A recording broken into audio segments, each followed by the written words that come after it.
How to make a Ubisoft account. Hi everyone and welcome back to our channel. In today's video I'll simply guide you on how you can make a Ubisoft account, so make sure to watch the video till the very end.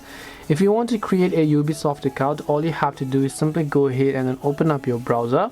Once you open your browser, go to ubisoft.com and then you're going to see this type of interface where what you need to do is just tap the profile icon that you can find from the top right hand side of the screen. Once you tap the profile icon from the top right, if you already do have an account, then you can go ahead and then log into your account. But since we're learning to create a new account, what you want to do is just tap on the create an account option that you can find from the top right hand side of the screen. Once you tap on the create an account option from the top right, over here what you want to do is you can simply enter the email address of the account that you want to use, as well as also reconfirm the email address, enter the password that you want to go ahead and use, then just choose a username for yourself.